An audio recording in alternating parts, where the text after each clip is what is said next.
Di antara begitu banyak kisah cinta yang datang dan pergi, selalu ada satu cerita yang tertinggal paling lama di hati. The Notebook adalah salah satunya.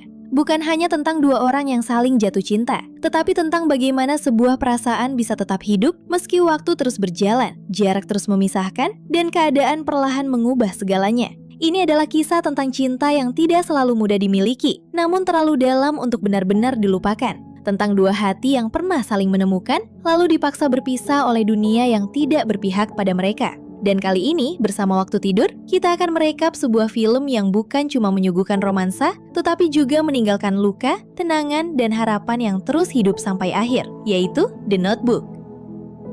Film ini dibuka dengan cahaya senja yang jatuh begitu lembut, menerangi permukaan danau yang tenang dan sebuah rumah tua yang berdiri sunyi di tepian air. Dari balik jendela rumah itu, seorang nenek memandangi pemandangan di hadapannya dengan tatapan yang seolah menyimpan banyak kenangan. Keesokan harinya, di rumah yang sama, seorang kakek bernama Doug bersiap menjalani harinya seperti biasa.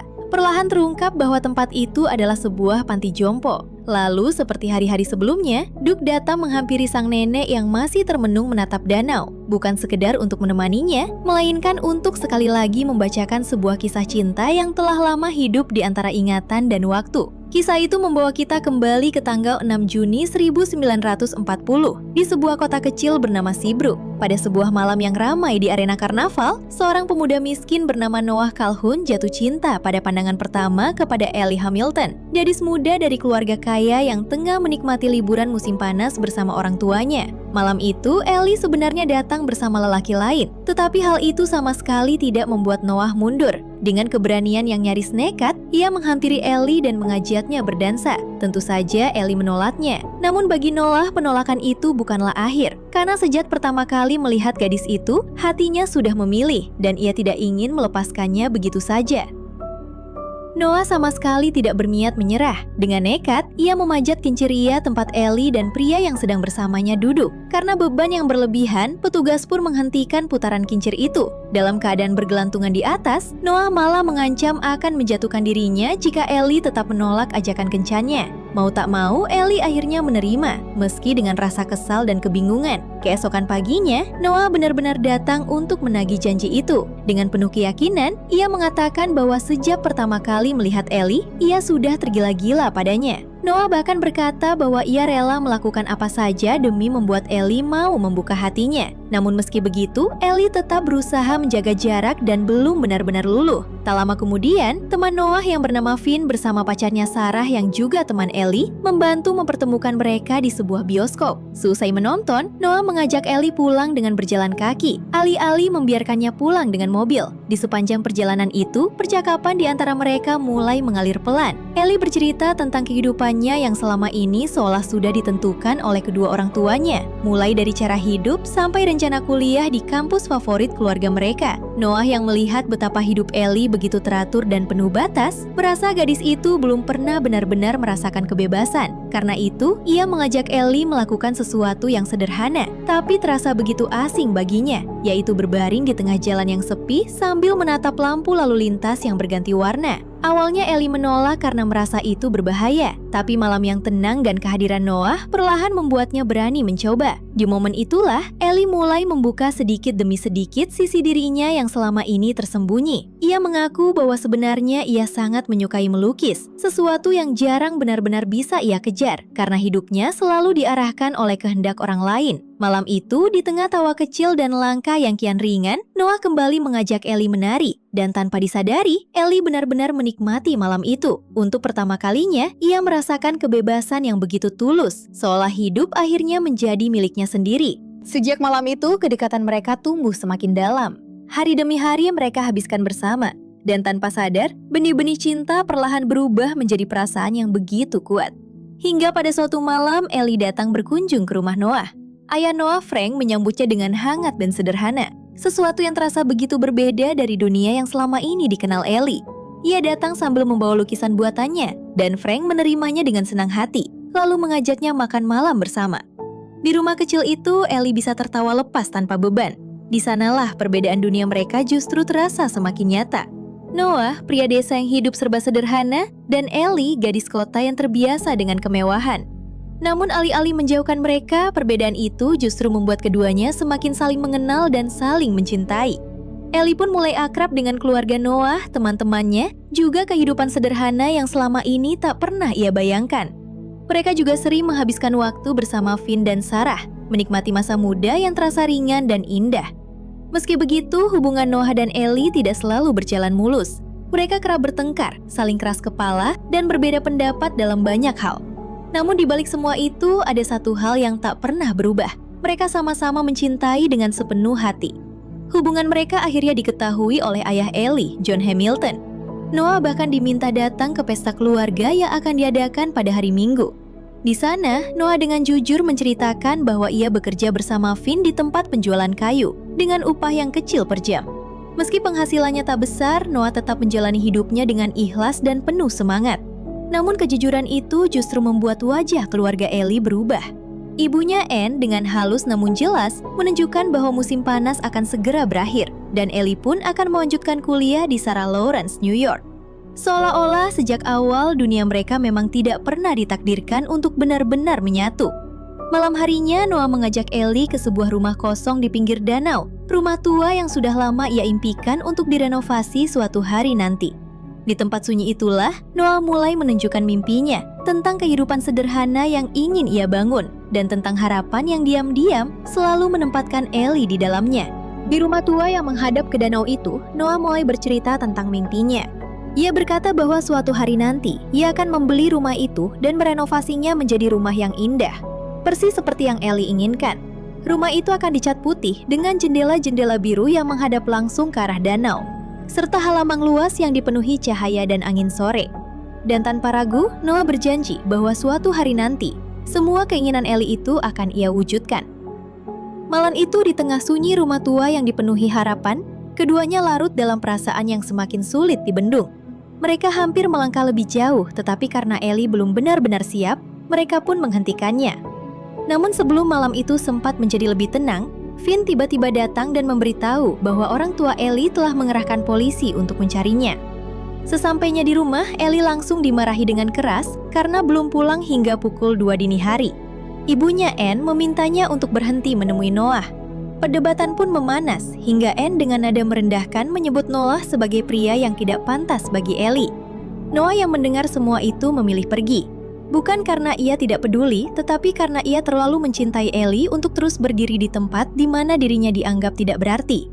Ellie mencoba meminta maaf atas apa yang terjadi, namun malam itu hati Noah sudah dipenuhi luka yang sulit disembunyikan. Noah mengatakan bahwa masa depan hubungan mereka mungkin memang akan diputuskan ketika musim panas berakhir. Sebab setelah itu, Ellie akan kembali ke kotanya, kembali pada masa depan yang cerah dan dunia yang penuh kemungkinan. Sementara Noah akan tetap tinggal di tempat yang sama, menjalani hidup sederhananya, jauh dari segala kemewahan yang sejak kecil mengelilingi Ellie. Please don't do this. You don't mean it. Oh, hell, well, if you're gonna do it, why wait until the summer ends, huh? Why don't you just do it right now? Huh? Come on. Come on. Do it. Do it. Do it. Do it right now. Do it. Oh, stop it. Oh. You know what? I'm gonna do it. It's over. Okay, it's over. Come here. Don't touch me. I hate you. I hate you. I'm gonna go. Why don't you just go? Get down! Leave! Go! Go! Kembali ke masa kini, sang nenek yang mendengarkan kisah itu berkomentar bahwa Ellie pasti sangat terpukul, dan seharusnya Noah tetap bertahan tanpa memedulikan restu orang tuanya. Duke hanya diam sejenak, lalu melanjutkan kisah itu seperti seseorang yang sedang mengurai luka lama yang belum sepenuhnya sembuh. Hari kepulangan keluarga Ellie pun tiba, bahkan seminggu lebih cepat dari rencana semula. Meski Ellie menolak, Anne tetap memaksanya pulang. Sebelum berangkat, Ellie mendatangi tempat kerja Noah, berharap bisa menemuinya untuk terakhir kali. Namun sayangnya, Noah sedang pergi mengantar barang. Finn yang ada di sana memberitahu bahwa semalam Noah sangat terpukul setelah memutuskan hubungan mereka. Dengan mata yang penuh sesal, Ellie menitipkan pesan. Ia bilang bahwa ia sangat mencintai Noah dan meminta maaf atas semua yang terjadi malam sebelumnya. Namun ketika Noah kembali dan menerima pesan itu, semuanya sudah terlambat. Ia langsung bergegas menyusul Ellie, tetapi gadis itu telah kembali ke kota. Perpisahan itu pun menjadi nyata dan meninggalkan ruang kosong yang tak mudah diisi oleh apapun. Dalam kesedihannya, Noah mulai menulis surat untuk Ellie. Di setiap lembar yang ia kirimkan, Noah meminta maaf, mengakui bahwa ia telah bersikap bodoh karena melepaskan orang yang begitu ia cintai. Ia menuliskan bahwa jika Ellie masih memiliki perasaan yang sama, maka balaslah surat itu, dan ia akan datang kemanapun Ellie berada. Satu surat setiap hari, selama setahun penuh, Noah terus menulis tanpa pernah lelah berharap. Namun tak satu pun surat itu mendapat balasan.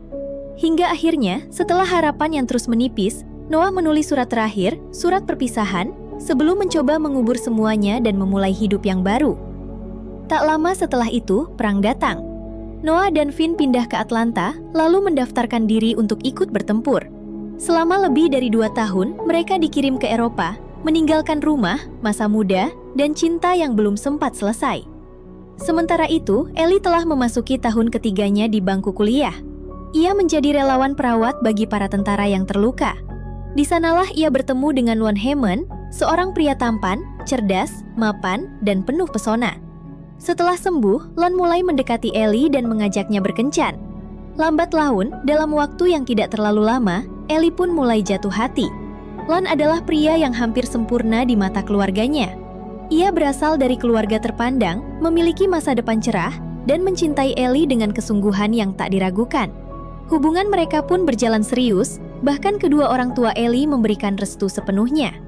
Namun anehnya, ketika Lon melamar Ellie dan cincin itu berada di hadapannya, wajah Noah justru muncul di dalam benaknya. Seolah ada bagian dari hatinya yang tak pernah benar-benar berpindah. Di sisi lain, Noah akhirnya pulang dari perang. Frank ayahnya ternyata telah menjual rumah mereka agar uangnya bisa dipakai Noah untuk membeli dan memperbaiki rumah impiannya. Rumah tua di pinggir danau yang dulu pernah ia janjikan kepada Ellie. Frank pun memutuskan ikut tinggal bersama Noah. Dengan penuh kesungguhan, Noah mulai membangun rumah itu sedikit demi sedikit, tepat seperti mimpi yang pernah mereka ucapkan bersama. Rumah bercat putih, berjendela biru, dan menghadap langsung ke danau. Lalu ketika Noah pergi ke kota Charleston untuk mengurus persetujuan pembangunan rumah itu, takdir diam-diam kembali mempertemukan mereka. Di tengah keramaian kota, Noah melihat Ellie lagi. Hatinya seketika dipenuhi kebahagiaan yang telah lama hilang. Namun kebahagiaan itu tak datang utuh, karena kini Ellie sudah bukan gadis yang dulu ia tinggalkan. Ia telah bertunangan dengan pria lain. Meski kini Ellie telah bersama Lon, Noah tetap melanjutkan mimpinya. Walaupun hatinya dipenuhi luka, ia tetap membangun rumah itu sesuai semua yang pernah diinginkan Ellie. Rumah itu bukan lagi sekadar bangunan, melainkan tempat bagi Noah menyimpan cinta, kenangan, dan harapan bahwa suatu hari nanti Ellie mungkin akan kembali. Kisah itu kembali berhenti sejenak di masa kini karena waktu makan siang telah tiba. Namun sang nenek terlihat begitu penasaran, seolah hatinya ikut tertarik pada kelanjutan cerita Noah dan Ellie. Setelah itu, Duke pun kembali melanjutkan kisahnya. Waktu telah berlalu. Frank ayah Noah akhirnya meninggal dunia. Noah pun berhasil menyelesaikan rumah impiannya. Rumah yang dulu hanya berupa janji di sebuah malam musim panas. Banyak orang datang menawar rumah itu dengan harga yang sangat tinggi, bahkan hingga $50.000, jumlah yang luar biasa besar pada masa itu. Namun Noah tetap menolak semua tawaran itu. Baginya, rumah tersebut jauh lebih berharga daripada uang, karena di sanalah ia menaruh seluruh rasa sakit, harapan, dan cinta yang tak pernah benar-benar pergi. Hari-hari Noah kemudian berjalan dalam kesunyian yang panjang. Setiap pagi, ia mengelilingi danau dengan perahunya, membiarkan air dan angin menjadi teman bagi hati yang belum sembuh. Ia juga sempat dekat dengan seorang wanita bernama Martha, seorang janda perang yang tulus mencintainya. Namun sekeras apapun Martha berusaha hadir di hidup Noah, tetap saja hati pria itu tidak bisa membalas cinta yang datang padanya.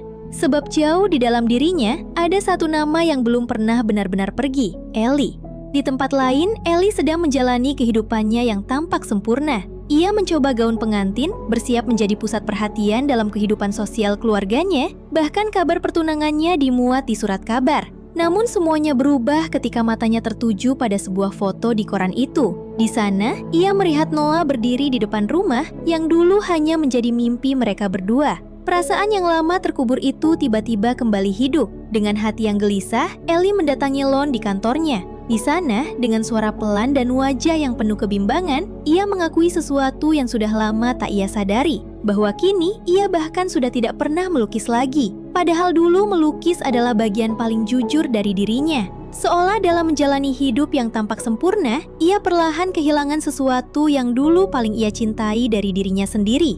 Akhirnya, Ellie memutuskan pergi ke Seabrook. Ia mengatakan bahwa dirinya hanya ingin menjernihkan pikiran dan menyelesaikan sesuatu yang selama ini belum benar-benar selesai. Saat tiba di sana, Ellie terdiam memandangi rumah Noah. Rumah itu berdiri persis seperti yang dulu pernah ia bayangkan. Bercat putih, berjendela biru, menghadap ke danau, dan terasa seperti mimpi lama yang tiba-tiba menjadi nyata.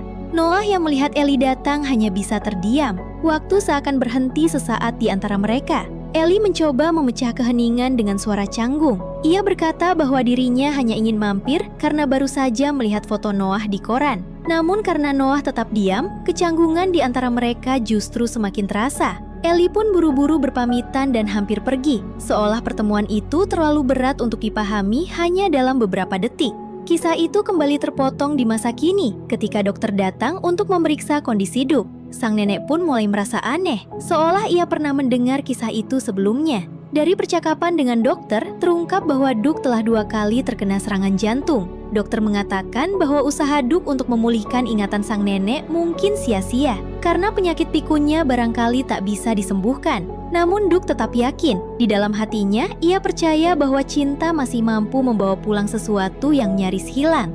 Setelah semuanya tenang, Duke kembali melanjutkan ceritanya. Ellie dengan jujur mengatakan pada Noah bahwa ia mencintai Lon dan akan menikah dengannya. Meski begitu, dengan tabah, Noah tetap mengajak Ellie makan malam bersama. Malam itu, rumah yang dulu ia bangun dengan penuh harapan kembali dipenuhi kenangan. Setiap sudutnya seolah menyimpan jejak tawa, pertengkaran, dan cinta mereka di masa lalu.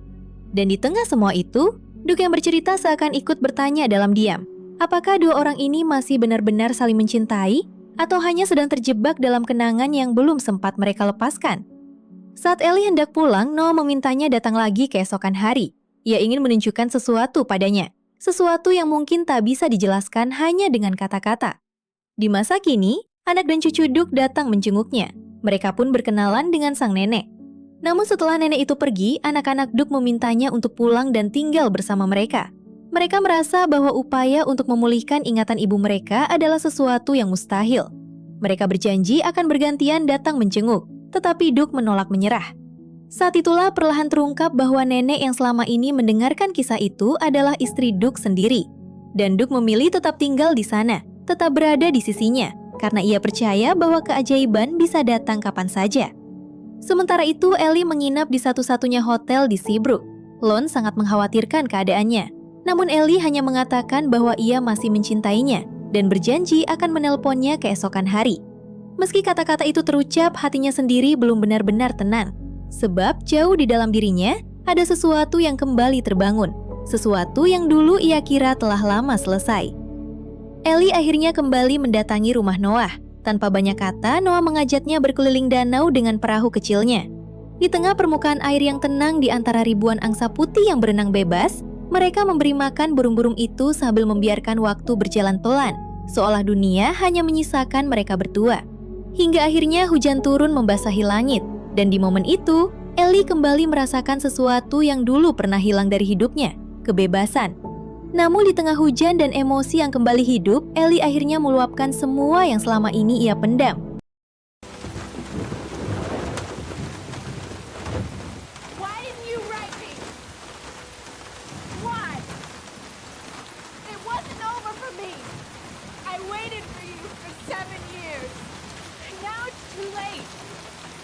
I wrote you 365 letters. I wrote you every day for a year. You wrote me? Yes. It wasn't over. It still isn't over. Tak lama kemudian, Martha datang. Wanita itu akhirnya mengerti bahwa Ellie adalah sosok yang selama ini selalu hidup di dalam hati Noah, seseorang yang tak pernah benar-benar bisa digantikan. Dengan hati yang ikhlas, Martha berkenalan dengan Ellie dan bahkan menerima kehadirannya dengan tenang. Malam harinya, Martha benar-benar melepaskan Noah, lalu pergi dengan salam perpisahan yang sederhana tetapi penuh pengertian. Keesokan paginya, Noah pergi sebentar dan meninggalkan sebuah kejutan untuk Ellie. Sebuah kanvas lengkap dengan semua peralatan melukis. Sesuatu yang sederhana, tapi justru mengingatkan Ellie pada dirinya yang dulu, pada bagian hatinya yang lama tertinggal.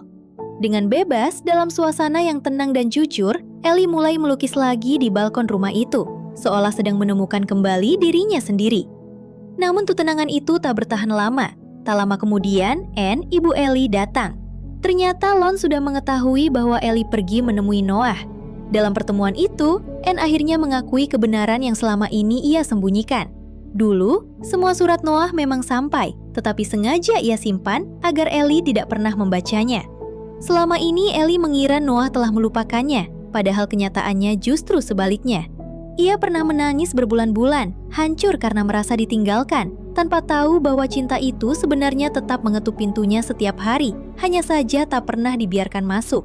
Ellie benar-benar kebingungan. Di satu sisi, ia sudah bertunangan dengan Lon, pria baik, mapan, dan mencintainya dengan tulus. Tapi di sisi lain ada Noah, cinta pertamanya, cinta yang tak pernah benar-benar selesai. Noah pun berkata bahwa ia tahu Lon adalah pria yang sempurna untuk masa depan Ellie, dan mungkin Ellie memang akan memilihnya. Mendengar itu, Ellie justru semakin emosional. Ia marah karena Noah seolah memutuskan semuanya untuk dirinya. Noah lalu mengatakan bahwa jika Ellie memilih dirinya, mungkin mereka akan tetap bertengkar, tetap saling keras kepala, tetap tidak akan menjalani hidup yang mudah.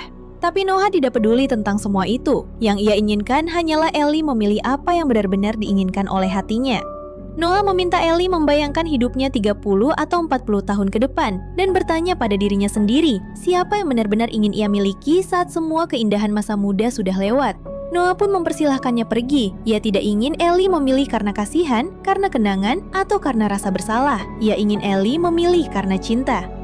Dalam kekacauan hati yang tak lagi bisa disembunyikan, Ellie pergi dengan pikiran yang penuh pertanyaan. Di tengah kegelisahan itu, ia membaca salah satu surat Noah. Di dalam surat itu, Noah menuliskan betapa hancurnya ia saat hubungan mereka berakhir, betapa ia tak pernah benar-benar berhenti mencintai Ellie, dan betapa ia selalu yakin bahwa suatu hari nanti takdir akan mempertemukan mereka kembali.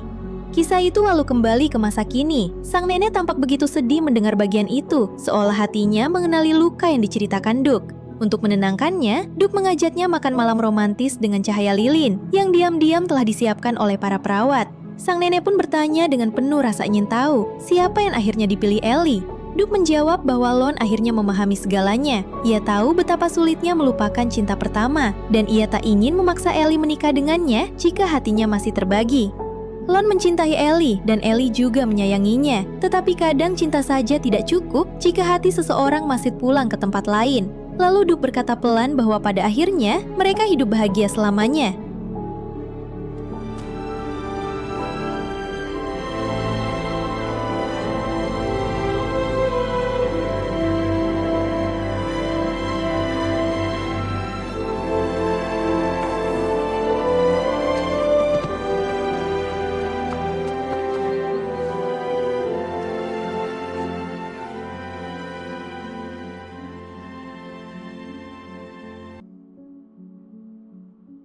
Mendengar itu, sang nenek mulai gelisah. Ia bertanya-tanya siapa sebenarnya Duke dan kenapa kisah ini terasa begitu dekat di hatinya.